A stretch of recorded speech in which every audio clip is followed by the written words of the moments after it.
Olá, eu quero compartilhar com vocês um versículo da Palavra de Deus que se encontra em Amós, capítulo 3, versículo 7, que diz assim: Certamente o Senhor Jeová não fará coisa alguma sem ter revelado o seu segredo aos seus servos, os profetas.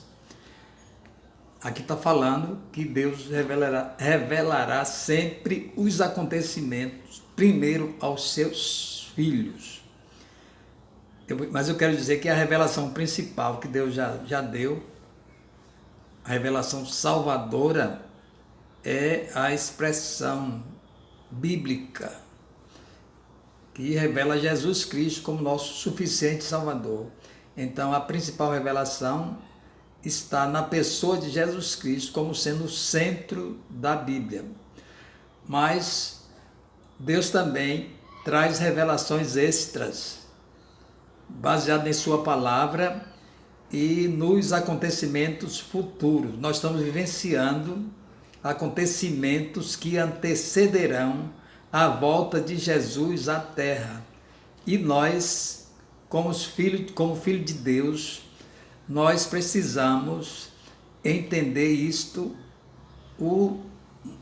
esses momentos, que revelam que Jesus já está às portas.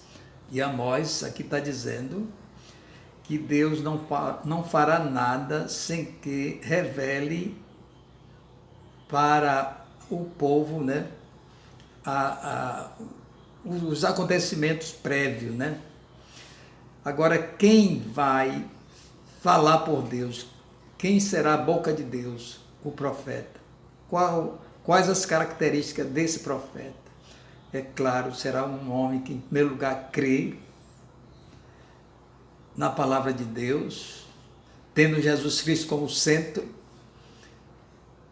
e ele tem um conhecimento bíblico profundo, que interprete a palavra de Deus de acordo com a palavra, que ele não particulariza a interpretação, porque a Bíblia não é de particular interpretação, como diz a palavra, Então esses homens, esses profetas, eles terão então um grande conhecimento bíblico, mas eles também não serão orgulhosos, eles estarão no centro da vontade de Deus, e Deus os encherá de grande conhecimento humano também, para entender o que está acontecendo no mundo.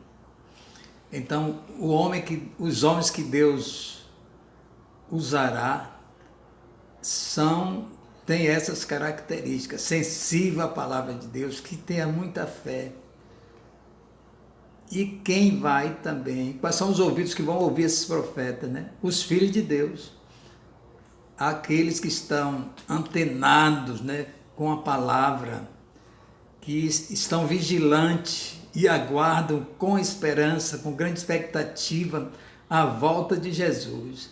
E, sobretudo, que creia profundamente no seu coração, nas firmes promessas da palavra de Deus. O apóstolo João, ele ensina na sua carta, na sua primeira carta, ele diz que nós devemos sempre consultar a unção que está dentro de nós, e ela não nos deixa enganados. Ele diz mais que nós não necessitamos que ninguém nos ensine. É evidente que ele não está eximindo aí os mestres de Efésios 4, onde Jesus constitui mestres também, entre outros chamados. Mas ele está falando de uma posição pessoal, onde você precisa ter uma revelação pessoal, se aquilo é verdade ou não.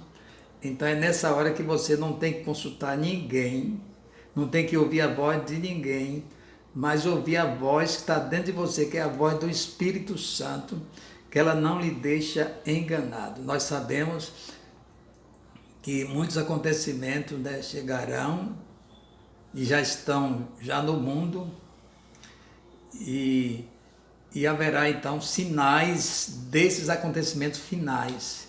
É justamente esses sinais que Deus revela então aos seus profetas, e eles transmitirão então para todos os filhos de Deus.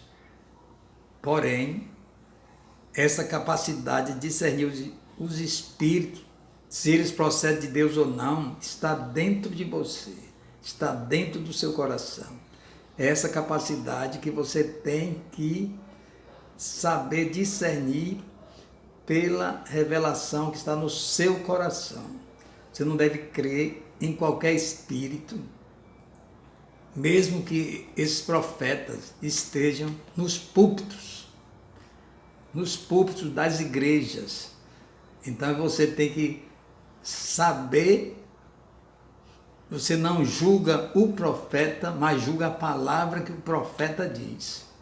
É bíblico isso, lá em Coríntios manda que nós devemos, então, olhar o que o profeta fala. Então, dependendo do que ele falar, se estiver de acordo com a palavra de Deus, então a esse profeta você deve ouvir.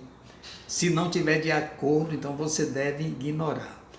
Então nós não devemos crer em qualquer espírito. E muitos espíritos têm se levantado no mundo, espírito da mentira, e nós não devemos então aceitar o espírito da mentira, que às vezes está falando dentro da igreja. Então é por esse discernimento que nós vamos entender a voz do Espírito Santo, ou vamos reconhecer os espíritos também enganadores. Então eu espero que essas poucas palavras causem um despertamento em você, para você se voltar para a Bíblia, ser mais sensível à palavra de Deus, que você se entregue mais a Deus, busque o reino de Deus em primeiro lugar em sua vida, né?